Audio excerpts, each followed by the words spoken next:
ജുഡീഷ്യറിയെക്കുറിച്ചുള്ള പരാമർശത്തെ തുടർന്ന് 3 വിദഗ്ധരെ വിലക്കിയ നടപടി സുപ്രീം കോടതി പിൻവലിച്ചു. NCERTയുടെ 8ാം ക്ലാസ് പാഠപുസ്തകത്തിലാണ് ജുഡീഷ്യറിയിലെ അഴിമതിയെക്കുറിച്ചുള്ള ഒരു ഭാഗമുണ്ടായിരുന്നത്. വലിയ വിവാദമായിരുന്നു. പിന്നാലെയുണ്ടായ നടപടിയിലാണ് ഇപ്പോൾ ഈ മാറ്റമുണ്ടാകുന്നതെന്നാണ് മനസ്സിലാക്കുന്നത്. പി ബസന്ത് വിവരങ്ങളുമായിട്ടുണ്ട്. ബസന്ത്, ഇപ്പോൾ ആരെയൊക്കെ വിലക്കിയ നടപടിയാണ് പിൻവലിച്ചിരിക്കുന്നത്? എന്താണ് പുതുതായി സ്വീകരിച്ചിരിക്കുന്ന നടപടി വിഷയവുമായി ബന്ധപ്പെട്ട്? NCERTയുടെ 8ാം ക്ലാസ് പാഠപുസ്തകത്തിലാണ് ജുഡീഷ്യറിയിലെ അഴിമതി എന്നുള്ള ഒരു ചാപ്റ്റർ അല്ലെങ്കിൽ ഒരു ഭാഗം ഉണ്ടായിരുന്നത്.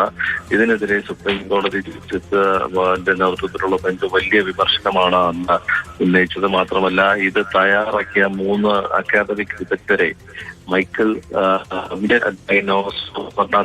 അനുപ്രസന്നകുമാർ എന്നിവരെ ഇനി അങ്ങോട്ട് രാജ്യത്തെ ഒരു തലത്തിലുള്ള അക്കാദമിക് കാര്യങ്ങളിലും ഇടപെടുവിക്കരുത് എന്നൊരു ഉത്തരവ് പുറപ്പെടുവിച്ചിരുന്നു. ഈ ഉത്തരവാണ് ഇപ്പോൾ പുനഃപരിശോധിച്ചിരിക്കുന്നത് അല്ലെങ്കിൽ പരിഷ്കരിച്ചിരിക്കുന്നത്.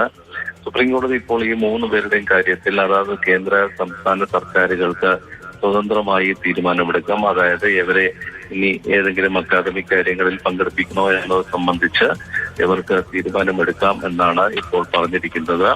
മാർച്ച് 11-നായിരുന്നു കോടതി വളരെ കർക്കശമായി ഇവരെ 3 പേരെയും വിലക്കിക്കൊണ്ടുള്ള ഈ ഉത്തരവ് ഇറക്കിയത്. അതായത് ഇന്ത്യൻ ജുഡീഷ്യറിയെ കുറിച്ച് തെറ്റായ ഒരു ഇമേജ് അല്ലെങ്കിൽ ഒരു പ്രതിച്ഛായ വിദ്യാർത്ഥികളുടെ ഇടയിൽ പരത്താൻ ബോധപൂർവം ശ്രമിച്ചു.